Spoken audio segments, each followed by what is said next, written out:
J'ai jamais détesté quelqu'un au Real Madrid. Ça fait 26 ans que je suis le Real. Il y a des joueurs que j'aimais pas, mais j'ai jamais détesté quelqu'un.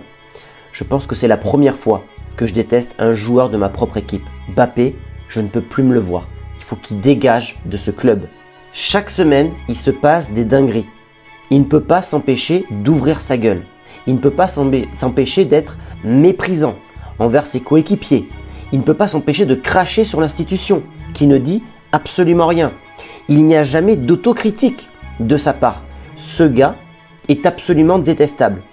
Et pardon à mes amis parisiens, vous aviez raison. Je ne devais pas assez suivre le PSG, mais c'est vous qui aviez raison. Ce gars-là est juste insupportable. Et pourtant, il était considéré comme l'élu de la prophétie, le joueur qui devait être le nouveau Cristiano. Il va mal finir, comme Dark Vador.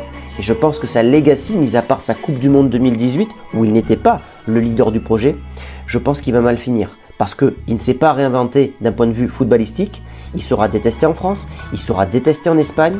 Et je pense qu'il finira, alors pas dans l'anonymat, mais qu'il aura une fin de carrière absolument horrible. Et c'est ce qu'on appelle le karma. J'espère de tout mon cœur que tu vas te faire les ligaments croisés pour qu'on soit débarrassé de toi une bonne fois pour toutes. Je vous promets, j'ai qu'une envie, c'est de tester ça. C'est de tester une saison sans ce mec-là pour qu'enfin on fasse fermer leur gueule à tous ceux qui disent « Ah mais Madrid sans Mbappé, c'est relégable. » Putain. Parce que vous êtes en fait le cancer du club. Voilà, le Real Madrid a toujours performé sans Mbappé. Et là maintenant, vous pensez que sans Mbappé, on va couler. Alors que sans Mbappé, voilà les performances qu'on fait. Sans Mbappé, nos joueurs sont libérés. Alors oui, vous pourrez me parler d'Albacete, de Manchester City. Je suis pas en train de vous dire qu'on va gagner la Liga, la Ligue des Champions en même temps. Sans Mbappé, c'est pas ça que je vous dis. Mais si vous avez pas les yeux grands ouverts devant votre téléviseur, fermez vos gueules. Parce que le Real Madrid, quand ça joue sans Mbappé, ça joue de manière libérée. On sent que nos joueurs sur le terrain, ils ont un poids en moins. En fait, ils ont une pression en moins. Vinicius aujourd'hui, il est trop bon. Il provoque 2 pénaltys sur 2 actions solo dignes du grand Vinicius qu'on a connu auparavant, avant Mbappé. Ce mec-là, quel bonheur qu'il soit de retour de blessure, parce que j'avais oublié à quel point que son pied, il n'y avait pas 2 comme lui dans le monde. Sauf que si tu veux tirer bénéfice des qualités de Trent, c'est pas Mbappé qui te faut en neuf, c'est Gonzalo Garcia qui te faut en neuf. Oui, aujourd'hui, il croque beaucoup d'occasions, mais le premier but qu'il met, les gars, c'est des buts qui sont dignes de grand neuf. Il est dans la zone parfaite et la manière dont il reprend le ballon là, mais c'est incompréhensible. Et je peux vous dire que si Mbappé il jouait à la place de Gonzalo Garcia, il n'aurait même pas été dans cette zone là pour que Trent puisse le servir. Il aurait été aux abords de la surface de réparation à jouer comme Neymar. Donc oui, je le dis et je le redis, Mbappé, ça a beau être un ovni, ça a beau être un mec qui va marquer énormément de buts, et malgré ça, je tiens à préciser, ce n'est pas le meilleur joueur du monde, je ne lui accorde pas ce titre. Malgré ça, le Real se portera tellement mieux sans lui parce que tous les éléments offensifs seront responsabilisés. Là où par exemple, quand tu as un Gonzalo Garcia qui croque pas mal d'occasions, et ben à côté tu auras un Vinicius qui va gérer la baraque, qui va relever le niveau. Tandis que quand Mbappé est sur un terrain, quand lui est mauvais, quand lui est bloqué, automatiquement en fait il parasite ses coéquipiers et toute l'équipe est mauvaise. On a vu Valverde, les gars, faire un contrôle orienté et une frappe dans la foulée, quoi. Mais depuis quand est-ce que Valverde il fait ça? Ouvrez un peu les yeux, regardez un peu le contenu des matchs, regardez à quel point est-ce que l'équipe entière, les 11 joueurs jouent avec et les 10 joueurs jouent avec et les 10 joueurs jouent sans Mbappé. Parce qu'il y en a marre que vous me sortiez à chaque fois les arguments de « Ouais, mais il marque 40 buts, il marque 50 buts. » Fermez vos grandes gueules parce que ces 40 buts là, ces 50 buts là, il n'y en a aucun qui est dans des gros matchs, dans des matchs à haute intensité, dans des matchs avec un gros challenge en face, aucun. Donc s'il vous plaît, ouvrez les yeux et rappelez-vous que le Real n'a jamais eu besoin de Mbappé pour être performant, jamais. Et c'est pas demain la veille que ça le sera. Moi j'aime pas les joueurs individualistes, je déteste ça. Elle est où la différence? Tu peux me ramener n'importe quel joueur individualiste, je détesterais, je dirais j'aime pas, y a rien à faire. Moi je préfère des joueurs 100 fois collectifs. Pour ça quand je vois les comparaisons la dernière fois avec les stats, même Benzema elle a répondu, moi j'avais répondu aussi.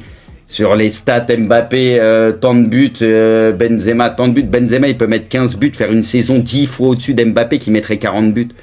Faut arrêter ce cinéma 2 minutes.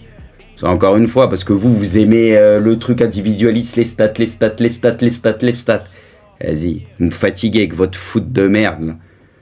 Ah ouais, vous aimez trop le foot chacun pour sa gueule. Moi, c'est pas ce qui me fait kiffer, moi, je te le dis. Et le Real aujourd'hui, il symbolise bien ça, c'est tout pour sa gueule, le Real de cette année. C'est un football tout pour sa gueule, que des individualités, zéro collectif. Si vous aimez ça, hein, eh ben écoutez, chacun son truc. Hein. C'est pas grave, Mbappé, il met ses buts, il va finir Pichichi. Waouh, grosse saison du Real, on a le Pichichi. Eh ben soyez contents encore une fois. Moi perso, c'est le foot que je déteste. Je vais vous dire la vérité, les gars. Peut-être que ça va pas me servir de le dire, mais je vais vous le dire, les gars. On aime tous le Real Madrid. Oh là que quelque part, je voulais pas que le Real se qualifie que à cause de Mbappé. Est-ce que vous réalisez où on en est arrivé, les gars? À quel point c'est devenu grave cette histoire, les gars? Oh là que pour Mbappé. Qu'est-ce que je vous ai dit en début de match? Quand je vous ai dit que pour moi, Kylian Mbappé, quelque part, il a fait exprès. Il ne voulait pas se qualifier contre le Bayern parce qu'il voulait pas de cette fumée. Il voulait pas de ça contre le Paris Saint-Germain. Il voulait pas se taper la honte. Il savait que ça allait être la risée des réseaux sociaux, les gars. Il voulait pas de ça. Donc inconsciemment, pour moi, Mbappé n'a pas voulu se qualifier pour pas affronter le Paris Saint-Germain. Déjà que le PSG, ils font que de les humilier, ils font que d'humilier Mbappé. Chaque fois que le PSG passe un match, ils se moquent de Mbappé. Alors imaginez le PSG qui élimine Mbappé, les gars. Mbappé, il aurait été traumatisé à vie. Traumatisé à vie. Oh là, je le pense vraiment. Mbappé, il a esquivé le Paris Saint-Germain comme il esquive tous les grands matchs. De toute façon, Mbappé, il esquive tous les grands matchs, les gars.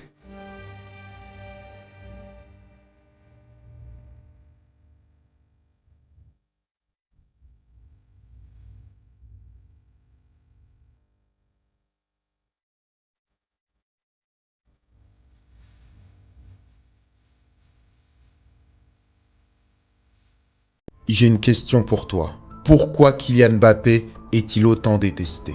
Voici mon analyse. Mbappé est détesté parce qu'il ne reste pas à sa place. D'abord sur le terrain. Son modèle de toujours, c'est Cristiano Ronaldo. Et comme beaucoup de très grands joueurs avant lui, il pense aussi le football à travers le pouvoir, la lutte, la domination. Sur le terrain, le poste le plus prestigieux a toujours été d'être libre. Le problème, c'est qu'aujourd'hui, le football prétend revaloriser le collectif. Donc dès que tu ne domines plus totalement, cette centralité est contestée. D'ailleurs, Mbappé est aussi détesté parce qu'il ne respecte pas l'ordre. Depuis tout jeune, il parle comme quelqu'un qui sait ce qu'il vaut, ce qu'il veut. Il se place dans un rapport d'égal à égal avec les clubs. Il négocie comme un puissant et en famille. Enfin, si Mbappé est détesté, c'est parce qu'il ne reste pas à sa place de footballeur. Il sait qu'il est bien plus qu'un joueur et n'hésite pas à utiliser son statut pour se positionner politiquement. Mbappé n'est pas petit, n'est pas gentil, même s'il a lui aussi stoppé Léo Messi.